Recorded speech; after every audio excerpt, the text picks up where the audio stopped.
In the vast silence of the Outer Rim, we received a whisper, not from a nascent civilization, but from the Corvani, the gentle giants of the cosmos, architects of floating cities, a species whose peaceful existence spanned millennia. Their distress call was a paradox, a symphony of terror from beings so powerful, so ancient, they were thought to be untouchable.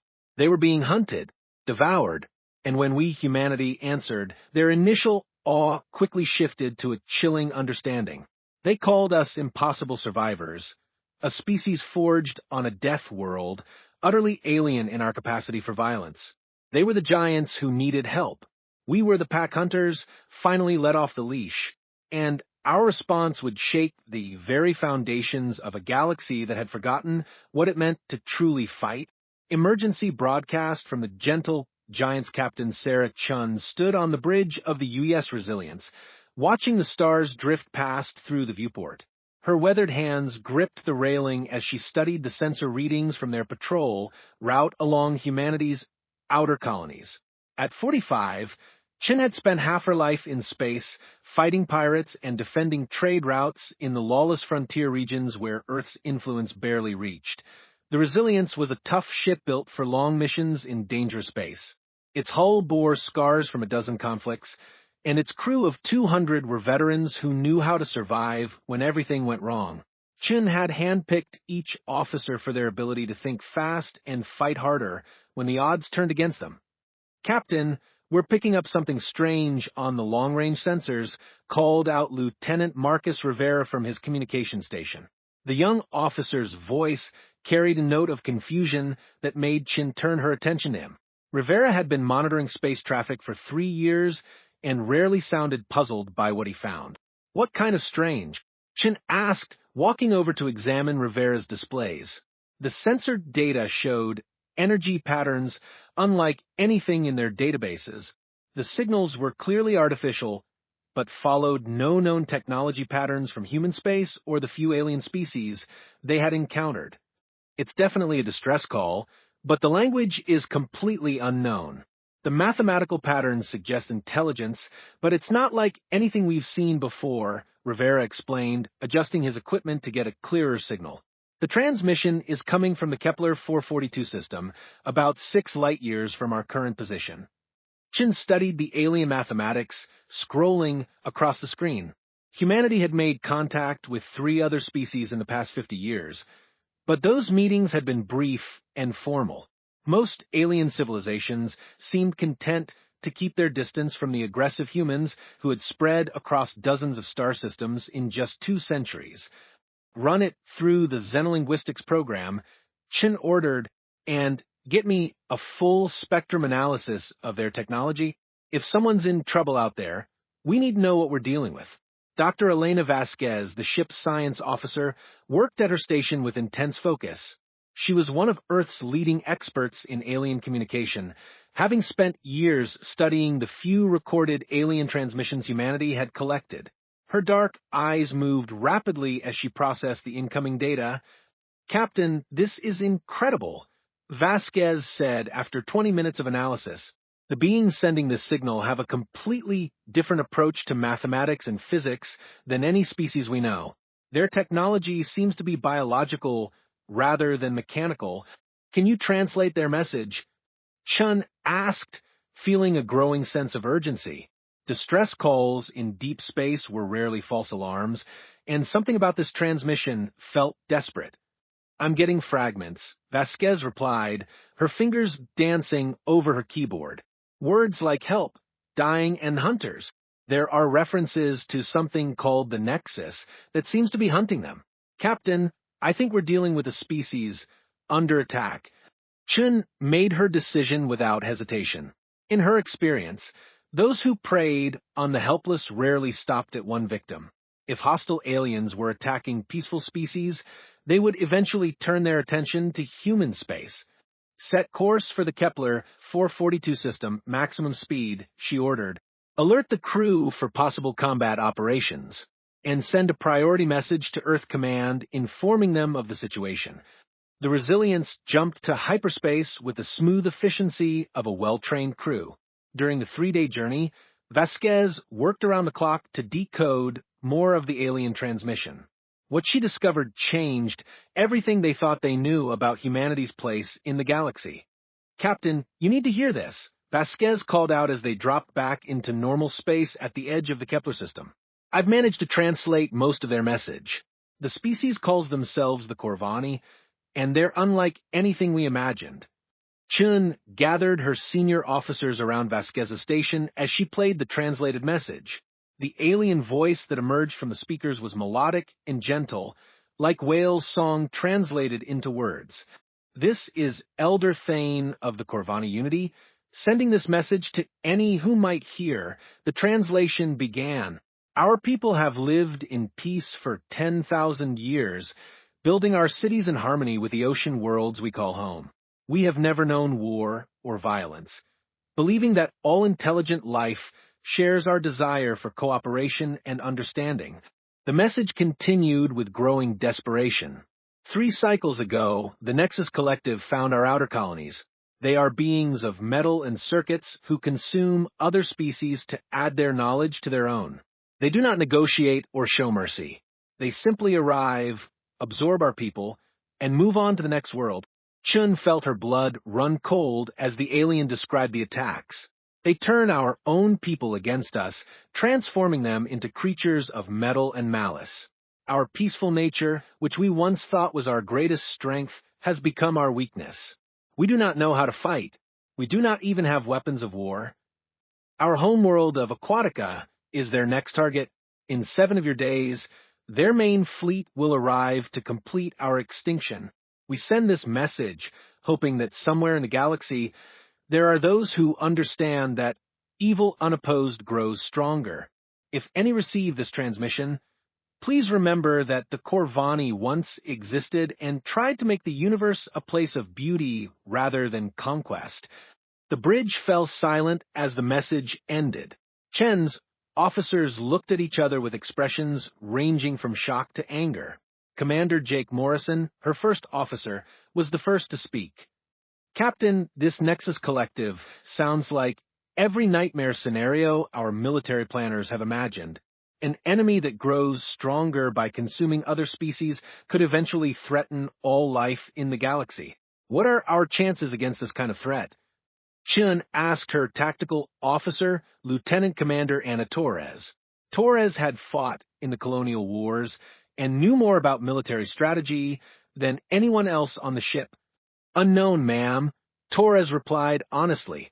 "But if they've been consuming advanced civilizations for who knows how long, they probably have technology and knowledge far beyond ours. We'd be walking into a fight we can't win." Dr. Vasquez raised her hand tentatively. "Captain, there's something else you should know. I've been analyzing their cultural and technological references. The Corvani seem to think that species like humans are impossible." "What do you mean?" Chin asked, intrigued by this statement. "According to their databases, most intelligent life in the galaxy evolved on what they call garden worlds, planets with stable climates, abundant resources, and few natural disasters. These species developed technology and civilization without ever facing major environmental threats." Vasquez pulled up a comparison chart on her screen. Earth, by galactic standards, is what they classify as a death world. Our planet's ice ages, volcanic activity, asteroid impacts, and extreme weather created evolutionary pressure that most galactic life never experienced. While other species developed philosophy and art, we developed survival instincts and military technology.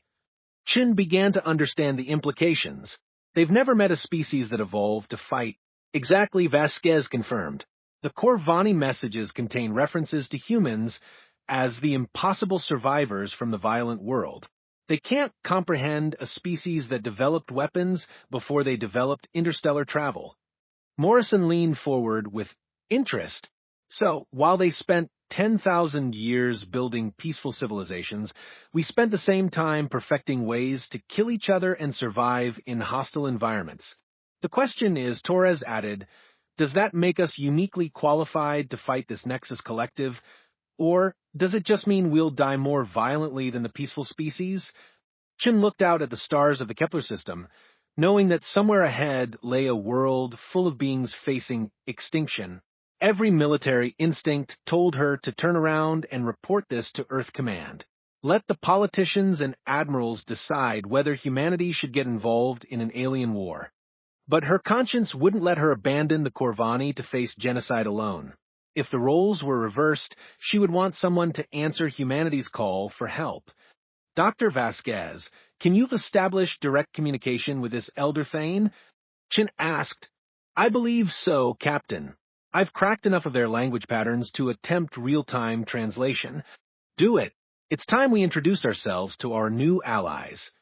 20 minutes later, Chin stood before the main view screen as an alien face appeared for the first time in human history. Elder Thane was magnificent to behold, resembling a cross between a whale and a wise old sage. His skin was pale blue-green, and his large eyes held depths of intelligence and sorrow. Elder Thane, I am Captain Sarah Chun of the human starship Resilience. We received your distress call and have come to help. The alien's expression shifted from despair to amazement. Humans, you are the impossible ones from the Death World Earth. We have studied your transmissions for decades, but never dreamed you would come to our aid. We don't abandon those who call for help. Chin replied simply, tell us about your world and how we can help you fight the Nexus Collective. Thane's massive form seemed to tremble with emotion. Fight? Captain Chun, my people do not know how to fight. We have lived in peace for millennia. Our cities float on the oceans of Aquatica, powered by harmony with nature. We create art and music and poetry. We have never built weapons or trained soldiers. Chun felt a mixture of admiration and concern. Then we'll have to teach you. How long before the Nexus fleet arrives? 6 of your days, Thane replied. But Captain, you do not understand the scale of what approaches. The Nexus Collective brings hundreds of ships and millions of cybernetic warriors. Even your Death World warriors cannot face such numbers. Chin smiled grimly. Elder Thane, you're about to learn something about Death World species. We don't fight fair, and we don't give up. Ever. We're sending coordinates for a rendezvous point. Gather every ship you have and prepare to receive human military advisors. You would truly help us fight an impossible war? Thane asked, his voice filled with wonder. Elder Thane, impossible wars are what humans do best, Chin replied. We'll see you soon. As the transmission ended, Chin turned to her crew. Every face showed the same determination that had carried humanity from their dangerous homeworld to the stars. Commander Morrison, send a message to Earth requesting immediate military support. Tell them we've found allies worth fighting for, Chin ordered. Torres, start planning defensive strategies for an aquatic world. Vasquez, I want you working with their databases to learn everything you can about Corvani capabilities. Captain, Rivera called out, we're receiving multiple signals from across the Corvani system. It looks like they're mobilizing every ship they have to meet us. Chin nodded with satisfaction. Good. It's time to show the galaxy what happens when someone threatens our friends. The Nexus Collective is about to learn why humans are called the impossible survivors. The Resilience accelerated toward the Corvani homeworld, carrying hope to a species that had never known war. Behind them, message drones raced toward Earth with news that would change the course of galactic history. Humanity was about to fight its first interstellar war, not for conquest or resources, but for the simple principle that peaceful beings deserve to live free from fear, that in 6 days, the Nexus Collective would arrive expecting to add another easy conquest to their collection. Instead, they would face something no galactic power had ever encountered before: humans fighting for someone else's freedom. Teaching giants how to fight the first sight of Aquatica took Captain Chen's breath away. The Corvani homeworld was a paradise of endless oceans beneath twin suns, with massive floating cities that looked like living coral formations drifting gracefully across the waves. Bioluminescent towers pulsed with gentle light, and graceful bridges connected platforms where whale-like beings moved with serene purpose. It's beautiful, whispered Dr. Vasquez as the Resilience approached the largest city platform. They've created a civilization that works with nature instead of conquering it. Chin nodded, but her military mind was already cataloging defensive weaknesses. The floating cities had no visible weapons, no shields, no fortifications. They were works of art, not war. In 5 days, the Nexus Collective would arrive to destroy this paradise, and the Corvani had never fired a shot in anger. Elder Thane's massive form filled the docking bay as Chen's shuttle touched down. Up close, the Corvani leader was even more impressive, standing 4 meters tall with gentle eyes that held 10,000 years of peaceful wisdom. Around him, dozens of other Corvani watched the humans with curious fascination. "Welcome to Aquatica, Captain Chun," Thane said, his melodic voice carrying clearly through the translation device. "We have prepared quarters for your people and shared our databases with your ship. But I must ask honestly, do you truly believe we can resist the Nexus?" Chin stepped forward, her combat boots ringing against the organic deck plating. "Elder Thane, in the next few days, we're going to teach your people something humans learned long ago. Sometimes the only way to preserve peace is to be ready for war." The cultural exchange began immediately. Dr. Vasquez worked with Corvani scholars to understand their biotechnology, while human engineers marveled at ships that grew rather than being built. The Corvani vessels were living creatures, bred over centuries to carry their creators across the stars. They could heal from damage, adapt to new environments, and even reproduce to create new ships. "This is incredible," reported Chief Engineer Tony Rodriguez after touring a Corvani bioship. "Their vessels are essentially space whales with FTL capability. They can't be destroyed in conventional ways because they're alive." Meanwhile, Commander Morrison worked with Corvani fleet coordinators to understand their current capabilities. What he found was both encouraging and terrifying. They have over 300 bioships of various sizes, Morrison reported to Chun during their evening briefing. Some are massive cargo carriers, others are exploration vessels. But, Captain, none of them have weapons. Not even basic defensive systems. What about their technology? Chin asked. Advanced beyond anything we have, Torres added from her tactical station. Their bioships can regenerate damage, their power systems are incredibly efficient, and their sensors can detect life forms at ranges our equipment can't match. But they've never turned any of it toward military applications. Chin studied the data while watching Corvani children play in the bioluminescent pools outside her window.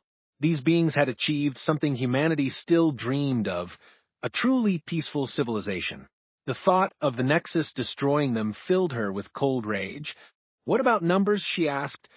The Corvani population across their 12-colony worlds is about 50 million, Vasquez reported.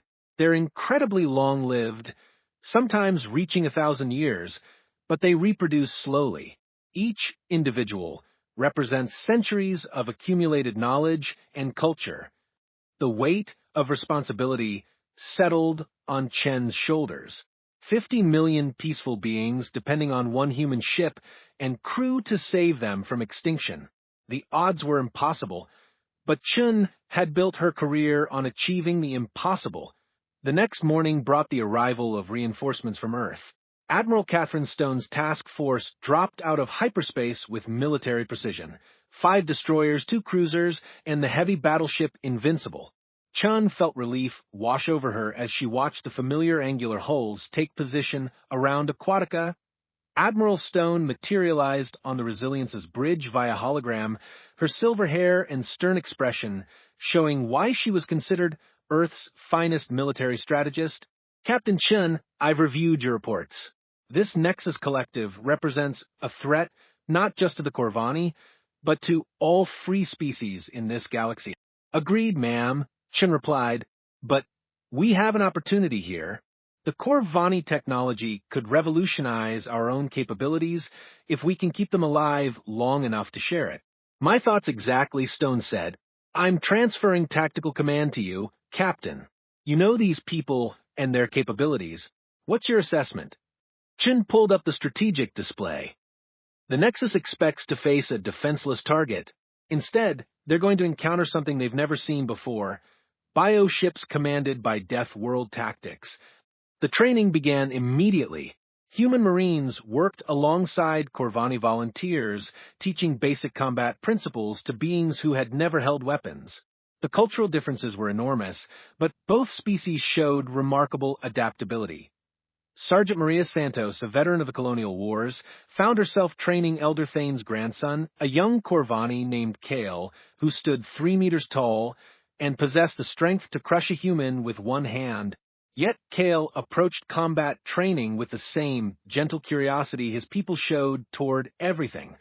Sergeant Santos, Kale asked during weapons practice, "Why do humans train constantly for violence if you prefer peace?" Santos paused, considering the question. "Because peace is precious, and precious things need protection. We train for war, so that those who love peace can live safely."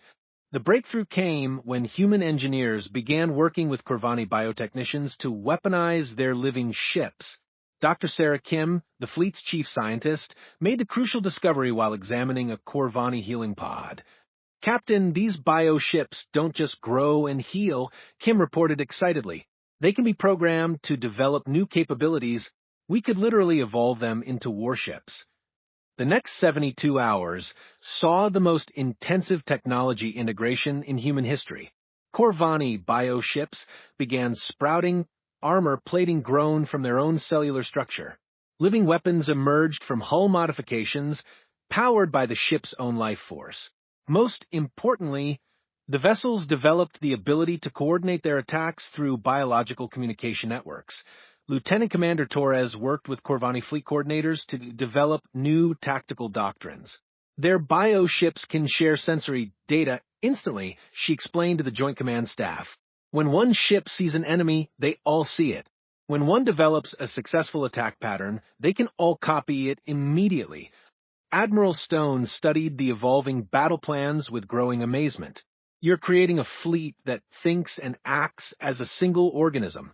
"Exactly," Chin confirmed. "The Nexus Collective has technology and numbers, but they've never faced an enemy that can evolve tactics in real time during battle. The most challenging aspect was teaching the Corvani to think tactically. Peace-loving beings struggled with concepts like deception, sacrifice, and calculated aggression. But Elder Thane proved to be a surprisingly quick student. "Your species fascinates me, Captain Chun," Thane said during one of their strategy sessions. "You speak of terrible things like flanking maneuvers and sacrificial attacks, yet you do so to protect others rather than to conquer them." "That's what makes us different from the Nexus," Chin replied. "They fight to consume. We fight to preserve." The understanding that developed between humans and Corvani went deeper than mere military cooperation. Dr. Vasquez spent hours with Corvani philosophers, learning about their 10,000-year history of peaceful development. In return, she shared human stories of struggle, survival, and the hard-won wisdom that came from enduring hardship. "Your people's journey has been so different from ours. Observe Thane's advisor, an ancient Corvani named Mira, whose blue-green skin bore the scars of great age. We evolved in paradise and learned to create beauty. You evolved in hardship and learned to create hope."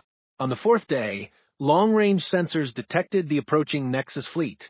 The enemy force was massive, over 200 ships arranged in perfect geometric formations, their hulls gleaming with cybernetic efficiency. Each vessel radiated the cold logic of machines that had absorbed countless civilizations. Chin stood on the bridge of her command ship, now a hybrid of human technology and Corvani bioengineering. Around her, screens displayed the positions of their combined fleet, 50 human warships working alongside 300 evolved Corvani bioships. Incoming transmission from the Nexus fleet reported Rivera. The alien voice that emerged from the speakers was emotionless and mechanical. "Corvani entities, this is Nexus Prime Unit 7742. Prepare for absorption into the collective. Resistance will only prolong the inevitable." Elder Thane's massive form appeared on the communication screen, but his voice carried new strength when he replied. "Nexus Collective, this is Elder Thane of the Corvani Unity. We are no longer defenseless prey. We have learned from our human allies that some things are worth fighting for. A pause followed, then the mechanical voice returned with a note of confusion. Human entities detected. Unknown variables require processing. Adaptation protocols initiated. Chin smiled grimly as she opened her own communication channel.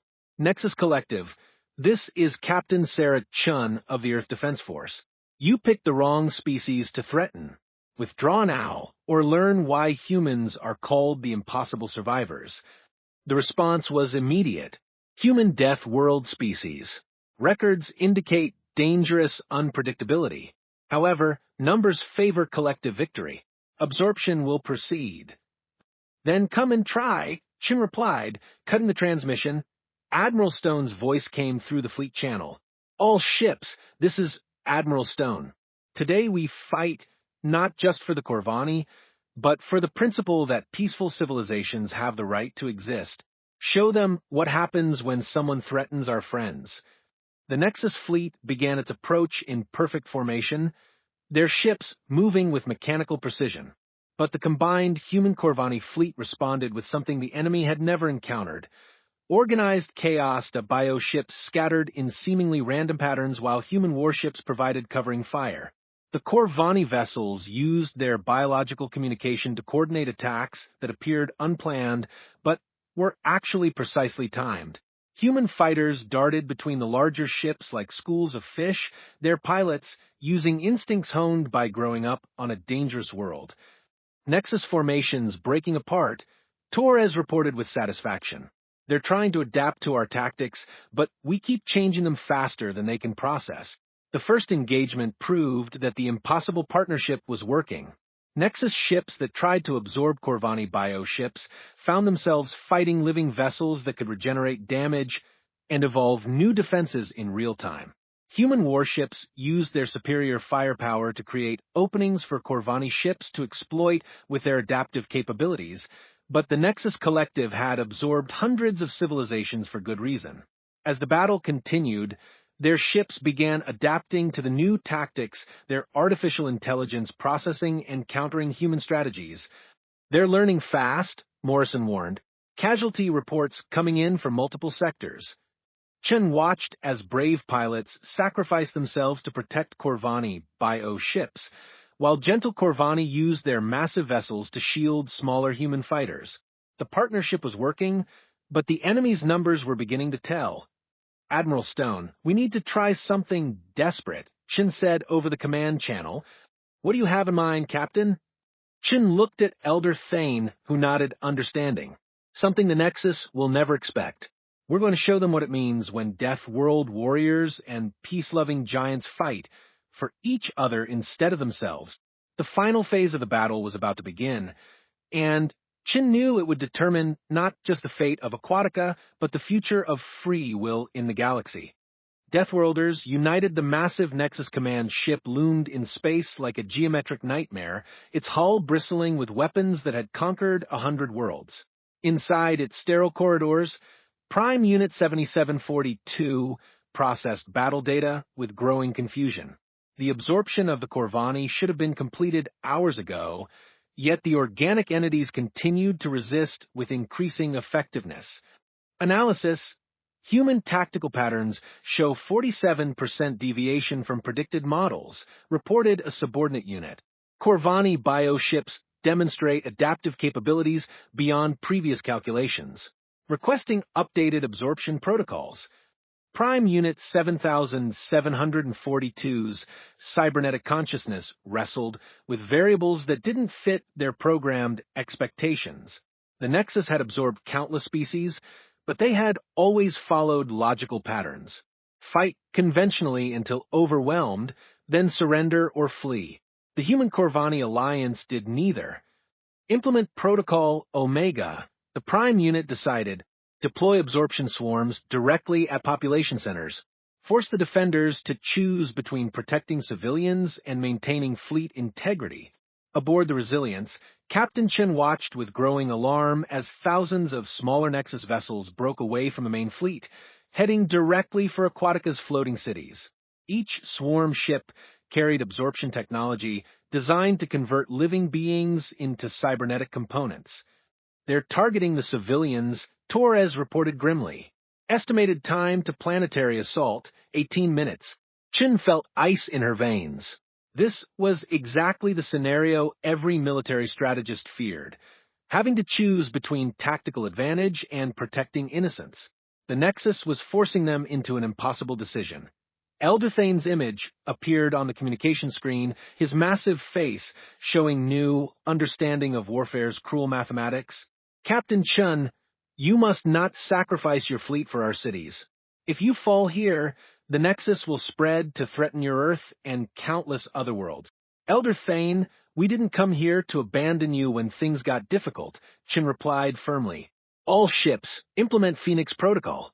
We're going to show the Nexus what happens when someone threatens our family. Admiral Stone's voice cut through the fleet channel. Captain, Phoenix Protocol will leave our ships critically exposed. Are you certain this is our best option?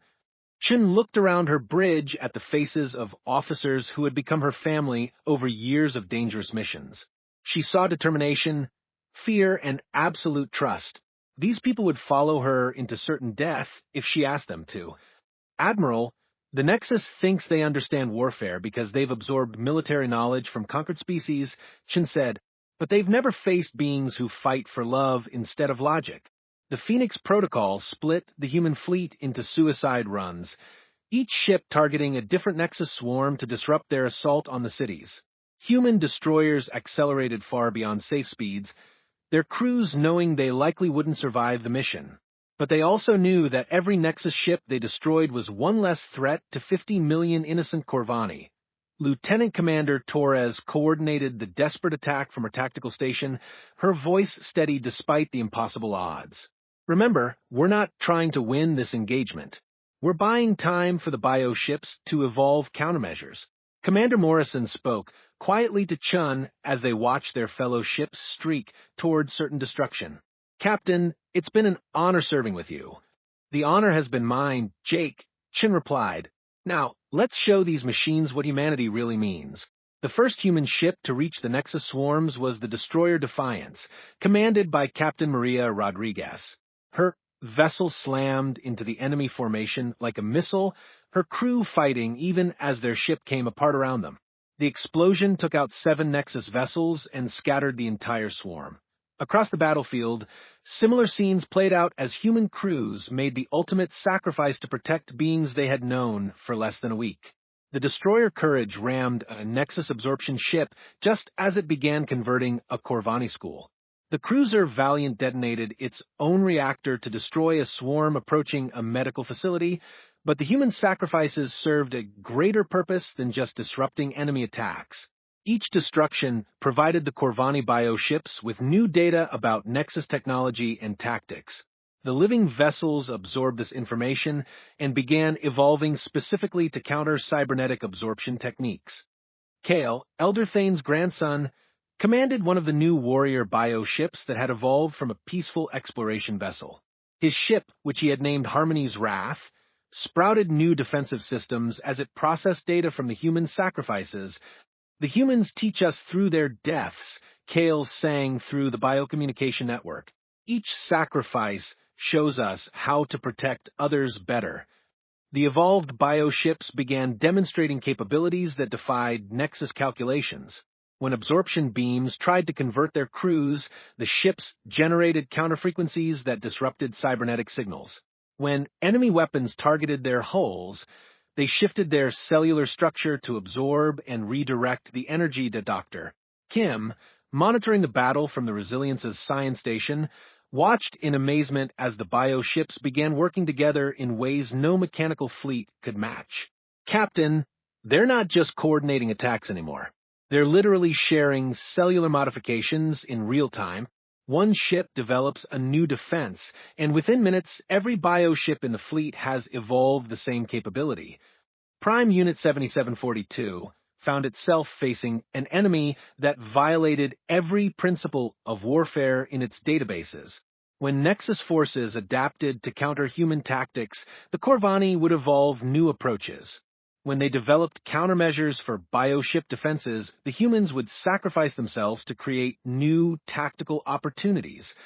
Error, enemy adaptation rate exceeds collective processing capacity, reported a subordinate unit. Multiple ship losses due to unprecedented tactical variations. The turning point came when Elder Thane himself entered the battle aboard the massive bioship Unity. The ancient vessel was the size of a space station, grown over centuries to serve as a mobile city for the Corvani people. But in the crucible of war, it had evolved into something magnificent and terrible. Captain Chun Thane's voice carried across space. Our people have learned from your example. We cannot match your courage, but we can honor your sacrifice. Unity moved toward the Nexus Command ship with ponderous grace, its hull rippling with new weapons grown from its own living tissue. Smaller bioships swarmed around it like protective offspring, their crews singing battle songs that resonated through space itself. Chin realized what Thane intended and felt her heart stop. Elder Thane, don't do this. Your people need you. My people need to learn that some things are worth any price, Thane replied. You have taught us that protecting others is more important than protecting ourselves. Unity struck the Nexus Command ship with the force of a living asteroid. But instead of simply ramming the enemy, the bioship began doing something no mechanical vessel could. It started absorbing the Nexus technology, turning their own conversion systems against them. Impossible. Prime Unit 7742 transmitted as its ship began sprouting organic components. Biological systems cannot integrate cybernetic technology without the transmission cut off as Unity completed its work. The massive command ship had been converted into a hybrid of organic and mechanical systems, its cybernetic crew now serving the bioship's consciousness instead of the collective. Across the battlefield, the remaining Nexus ships suddenly found themselves cut off from their central command. Without the guiding intelligence of the Prime Unit, they reverted to basic defensive protocols, their tactical effectiveness crumbling. Admiral Stone seized the moment. All ships, press the attack. The enemy command structure has collapsed. The final battle was swift and decisive. Nexus ships that had seemed invincible now fought as individuals rather than a unified force. Human warships and Corvani bioships worked together to systematically disable the remaining enemy vessels, their crews showing mercy to defeated opponents. When the last Nexus ship powered down its weapons, an eerie silence fell across the battlefield. The space around Aquatica was filled with debris from both fleets, but the floating cities remained intact, their bioluminescent towers still pulsing with peaceful light. Chin stood on her bridge, hardly believing they had survived. Around her, exhausted officers began receiving damage reports and casualty figures. The cost had been terrible. 30 human ships destroyed and thousands of brave souls lost. But 50 million Corvani civilians lived because of their sacrifice. Elder Thane's image appeared on the screen, the ancient being somehow changed by his experience in battle. Captain Chun, how do we thank beings who give their lives for strangers? You honor them by building something worth their sacrifice, Chun replied, and by making sure this never happens again. Dr. Vasquez stepped forward with a translation device. Elder Thane, we've been monitoring Nexus communications. The destruction of their command ship has sent shockwaves through the entire collective. Other Nexus fleets are withdrawing from planned conquests. They're afraid. Morrison added with satisfaction. Word is spreading that there are species in the galaxy who fight back. Over the following weeks, as both fleets recovered from the battle, something unprecedented began to take shape. The surviving Nexus crew members, cut off from their collective consciousness, began rediscovering individual thought and emotion. Many chose to remain with the Corvani, helping to rebuild what their forces had damaged. Captain Chun found herself promoted to Admiral as Earth Command recognized the strategic importance of the Corvani alliance. The bioship technology shared by their new allies revolutionized human space travel and defense capabilities. More importantly, word of the battle spread throughout the galaxy.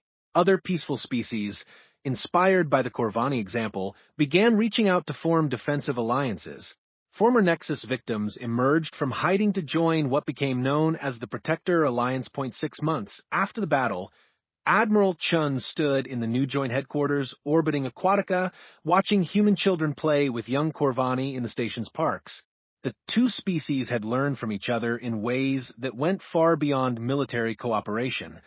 The Corvani have taught us that strength without compassion is meaningless, Chun said during her address to the Alliance Council. And we've shown them that sometimes compassion requires strength to defend it. Elder Thane, now bearing the scars of battle but radiating new wisdom, nodded agreement. Together, we are more than either species could be alone. The humans brought us the courage to fight for what we believe in. We have given them a vision of what the galaxy could become if guided by wisdom instead of fear. The Alliance continued to grow as more species joined the cause of mutual protection and cooperation. The galaxy began to change from a place where the strong consumed the weak to one where different species supported each other's strengths and protected each other's vulnerabilities. But the greatest change was in humanity itself. The war with the Nexus had shown them that their greatest strength wasn't their weapons or their willingness to fight. It was their ability to inspire others to become more than they thought possible. Admiral Chin often stood at her office window, looking out at the mixed fleets patrolling the space lanes. Human warships flew alongside Corvani bioships, their crews working together to protect trade routes and investigate distress calls from across the galaxy to Dr. Vasquez, now the Alliance's chief cultural liaison, had documented over 50 species that had joined their cause. Each brought unique capabilities and perspectives, creating a galactic civilization richer and stronger than any single species could have achieved alone. The Nexus Collective made one crucial error Vasquez observed during one of their strategy meetings. They assumed that strength came from conformity and control, but real strength comes from diversity and choice. The former Nexus Prime unit, now calling itself Marcus after choosing to become an individual, served as an advisor on cybernetic technology and collective tactics. Its transformation from machine consciousness to independent being had become a symbol of the Alliance's core principle that every form of consciousness had value and deserved protection. I was programmed to absorb and control, Marcus said during a council session. But the humans and Corvani taught me that true power comes from enabling others to grow beyond their limitations. Years later, when historians studied the transformation of galactic civilization, they would mark the Battle of Aquatica as the turning point. Not because of the military victory, but because of what it proved about the power of different species working together for a common cause. The Corvani had taught the galaxy that peace was possible. Humans had shown that peace was worth fighting for. Together, they had created something neither could have achieved alone. A future where every species could grow and thrive according to their own nature, protected by the strength of united purpose. Admiral Chun, now in her 60s, often reflected on the day she had made the decision to answer an alien distress call. That single choice had changed not just her life, but the course of galactic history. We thought we were saving the Corvani, she said during her retirement speech. But they saved us from becoming just another conquering species. They showed us that our greatest victories would come not from what we could take, but from what we could give. The Alliance fleet, now numbered in the thousands, with ships from dozens of species working together to explore new worlds, protect trade routes, and answer distress calls from across the galaxy. Wherever tyranny threatened the innocent, wherever the strong sought to prey upon the weak, the Protector Alliance stood ready to respond. The galaxy had learned that peace wasn't the absence of conflict, but the presence of those willing to fight for what was right. And at the heart of that understanding was the partnership between warriors from a dangerous world and gentle giants who had chosen to become guardians of galactic freedom. The impossible alliance had become the foundation of a new age, proving that sometimes the most unlikely partnerships create the most powerful forces for good in the universe.